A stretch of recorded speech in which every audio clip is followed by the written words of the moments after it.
Growing up certainly isn't easy.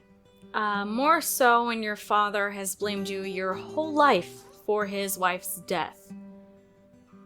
Needless to say, I wasn't off to a good start. Luckily for me, my father and I didn't cross paths often. If he wasn't working, he was off drinking. For me, most of my time was spent in school or out in the woods with my brother, who was more of a father to me than my actual dad, to be honest. Most of the best moments in my life were spent with him. We kept each other safe and away from our father's drunken rage, but fortunately enough for Barry, he still had my dad's favor. They'd go on hunting trips together over the weekends. Man's work, as my dad called it. I'd be left behind to take care of the household chores, but I didn't mind having the house all to myself. Whenever our paths did cross, it was mostly glares and orders like, "Get me a beer," or "Leave me alone." I could actually count the amount of compliments he's given me all 14 years of my life. 0. Unlike with my brother Barry, it was mostly bad memories with my dad. Mental and physical scars. The best and worst memories of my father happened the same day, 4th of July, 2018. It was a warm and sunny day in Franklin, Colorado. The town had gone overboard with the decorating, like usual. My brother and I continue our daily ritual of archery out in the forest.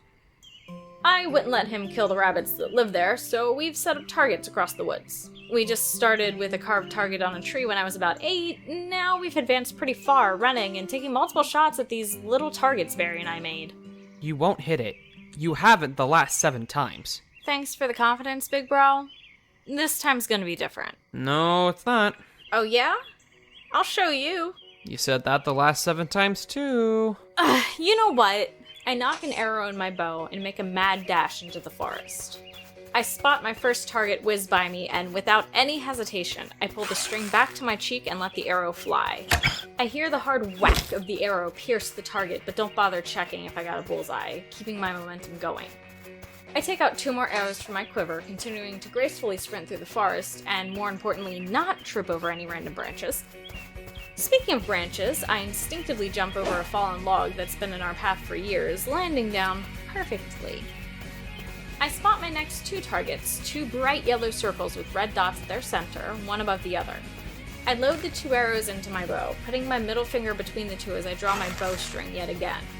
I pull the string back with ease and let go in one fluid motion. More satisfying whacks.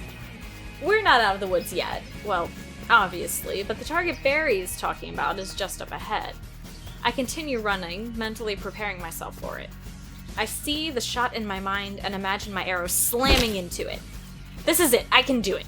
It comes into view and I draw back the arrow that will do the job, and... shoot, missed again. Told ya, Kathy.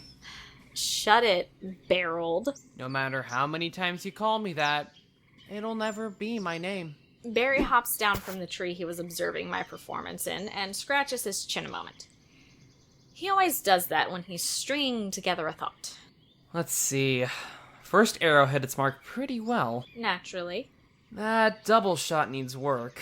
Your lower arrow is still slipping down too much. It's these arrows. Couldn't you find any better ones? I mean, I swear the fletching's all worn down. Bullshit! You just suck. Ooh, potty mouth. You are so lame. No wonder Jake Walden won't invite you to any of his parties. I'll have you know he's invited me to many parties. I just didn't feel like going. I'm too cool for Jake. That was almost a little convincing. You know, I see all of your sneaky peeks at him. It is so damn obvious you like him. Jake? No way! Do you know how hard you're blushing right now? Yeah, well, do you know how hard you're blushing? You must like Jake too, so there. Bravo. Excellent comeback, Oscar Wilde. Look, are we here to talk about people I'm not interested in, or are we here to shoot? Well, since we're on the topic of shooting, Cupid's already shot his little arrow, it seems. God, would you... Ugh. If you think you're hot stuff, show me your double shot. Heh, gladly. Barry swings his bow off his back and selects 2 arrows. He motions me to step back a little, and I, of course, comply, after sticking my tongue out at him. He knocks 2 projectiles into the string and pulls back.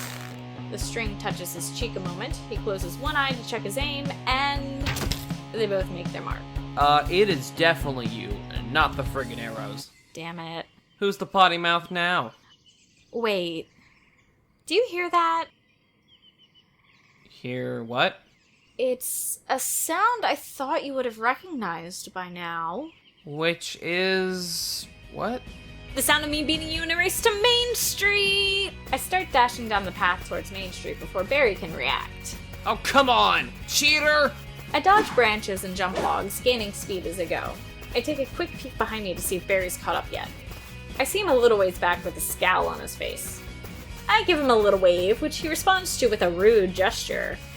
I make it out of the forest clearing, nearly giving a jogging couple a heart attack at my sudden appearance. I give them an awkward smile as I continue on my way towards town.